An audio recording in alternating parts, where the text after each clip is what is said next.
Hello dear students, so today we are going to learn very interesting poem and our poem name is The Little River and this poem has written by Rabindranath Tagore. तर विद्यार्थी मित्रांनो आज आपण इयत्ता 8वीची the little river ही कविता बघणार आहोत. So let's see. But before that, if you are new here on our YouTube channel, then please subscribe to our YouTube channel. And if you like this video, then please like, share, and comments to this video. Thank you so much. So let's see this poem. Our little river, it meanders along.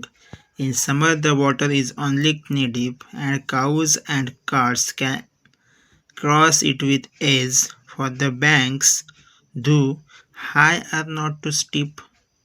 Okay, so poet is saying in the first stanza, our little river. म्हणजेच का आमची छोटीशी जी काही नदी आहे ती नदी it मियांडर्स म्हणजे काय तर वळणं घेत जाणे. इट मियांडर्स अलॉंग आमची जी काही छोटीशी नदी आहे ती वळणं घेत वाहत आहे, ती वाहत जाते.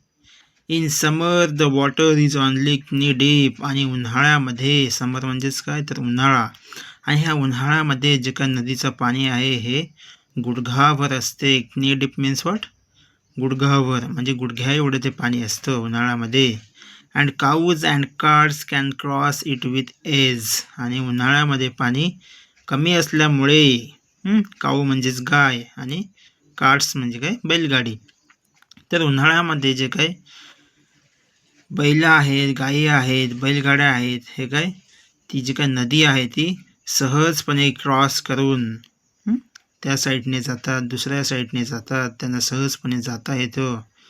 फॉर द बँक्स धू हाय आर नॉट टू स्टीप आणि नदीचा काठ जरी उंच असला, नदीचा किनारा जरी उंच असला तरी तो तीव्र उताराचा नाही. म्हणून हे जे काय गायी असतील किंवा बैलगाड्या असतील ते सहजपणे क्रॉस करू शकतात, सहजपणे त्या किनाऱ्याच्या त्या साईडने जाऊ शकतात, नदीच्या त्या बाजूने जाऊ शकतात. Okay.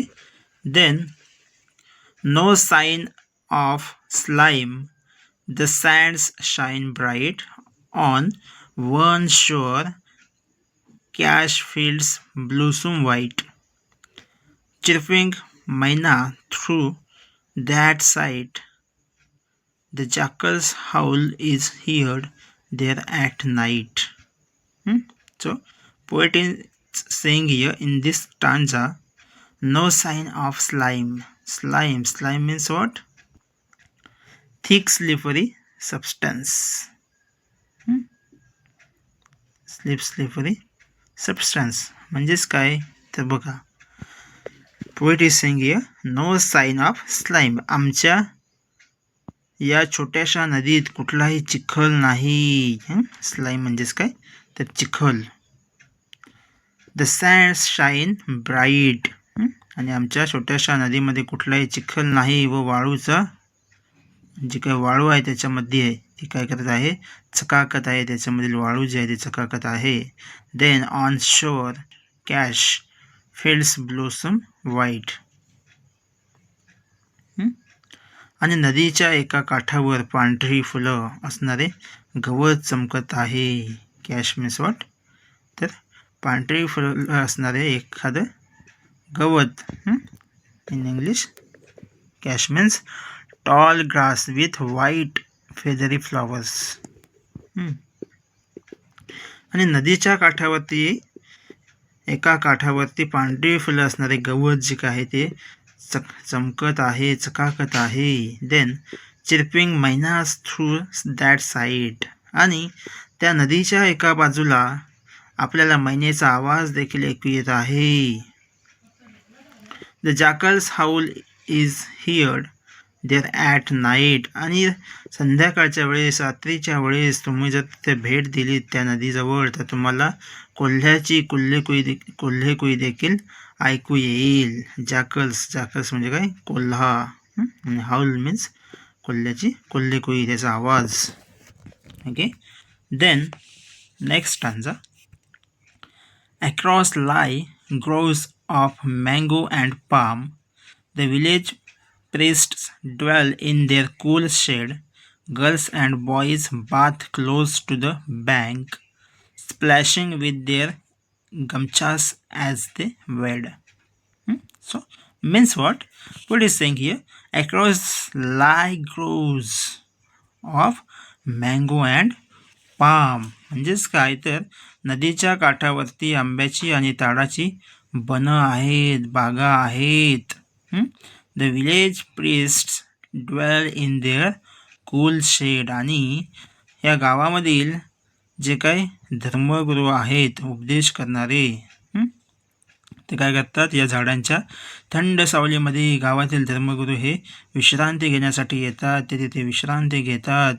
Girls and boys bathe close to the bank. आणि गावातील जी काही मुलं मुली आहेत ही देखील नदीच्या काठावरती, नदीवरती अंघोळ करायला येतात. त्यांनासुद्धा इथे छान वाटतं.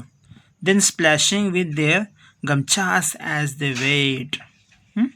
आणि गमछास म्हणजेच काय तर थिन कॉटन टॉवेल्स, म्हणजेच काय पातळ सुती असा जो काय टॉवेल असेल तो. आणि पुढे आहे wade. Wade means walk in a source of water where it is not deep. अशा पाण्यातून चालणे जिथे कोणताही खोली नाही, डीप नाही. So splashing with their gamchhas as they वेड.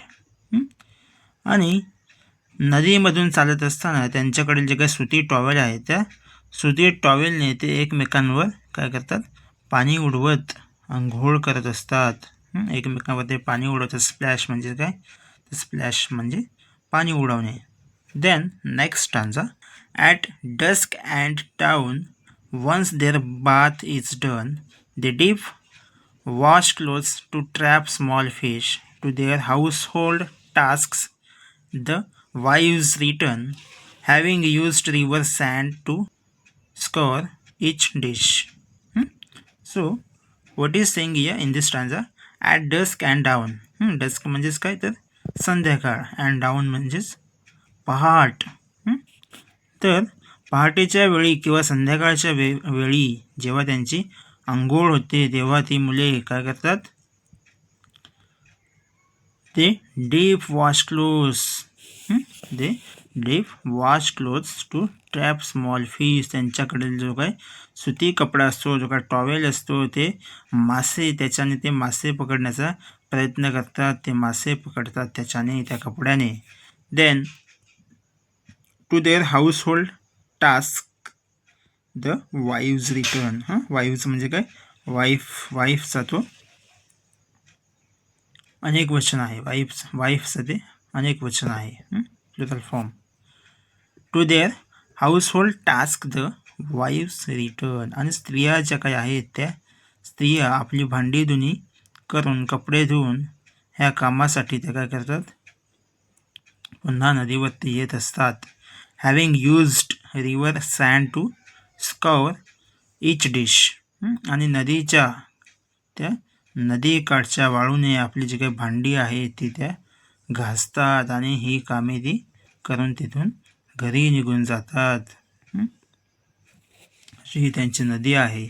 Okay, then in the last stanza poet is saying here, in Ashadh clouds gather, the waters rise, the rivers in spate, the current grows strong, the air is rife with babbling sounds as the muddy torrent swirls along. The woods on shore stir to life again, and our village wakens to celebrate the rain. Okay, so poet is saying in this stanza, in आषाढ म्हणजेच काय तर आषाढ महिन्यामध्ये clouds gather, आकाशामध्ये, आषाढ महिन्यामध्ये आकाशामधील जे काही ढग आहेत ते जमतात. The waters rise. आणि आकाशामध्ये त्या आकाशामधून पावसाला सुरुवात होते, पाऊस पडायला लागतो. The rivers in spate, the current grows strong. In spate म्हणजेच काय, a sudden flood in a river. लगेचच नदीला काय पूर येणे, नदीचा प्रवाह वाढणे म्हणजे spate. So the rivers in spate आणि लगेचच काय तिथे पाणी व्हायला लागतं. द करंट ग्रोज स्ट्रॉंग, त्याचा जो काही प्रवाह आहे तो वाढून जातो. Then the air is rife with babbling sounds. आणि हा जो काही नदीचा जो काही चिखलाचा प्रवाह आहे, the air is rife with babbling sounds. आणि नदीच्या चिखलाचा जो काही प्रवाह आहे तो पुढे पुढे जातो आणि त्यावेळी त्याच्यातून मंजूळ असा आवाज आपल्याला ऐकायला मिळतो, असं कवी इथे सांगत आहे. देन ॲज द मडी टोरंट स्विरल्स अलॉंग. आणि खळखळ आवाजाने जी काही नदी आहे ती नदी गजबजून जाते. त्यांना खळखळ अशा आवाजाने तिथलं जे काही वातावरण आहे ते अगदी भरून जातं. The woods on shore stir to life again. आणि पुढे कवी असे म्हणतात की सगळ्या सृष्टीमध्ये एक नवचैतन्य उत्साह निर्माण होतो. Still to life means what? जागृत करणे किंवा नवचैतन्य निर्माण करणे. Then the woods on shore still to life again. म्हणजेच काय तर कवी असं म्हणतो की सगळ्या सृष्टीमध्ये एक नवचैतन्य निर्माण होतं, उत्साह निर्माण होतो. And our village wakens to celebrate the rain. आणि आमचे जे काही विलेजर्स आहेत, गावकरी आहेत, ते काय करतात, गावची लोक पावसाळा साजरा करण्यासाठी तयार होतात, नेहमीच तयार होतात. आणि आम्हाला सुद्धा काय खूप आनंद होतो. We are enjoying this river. So thank you so much guys.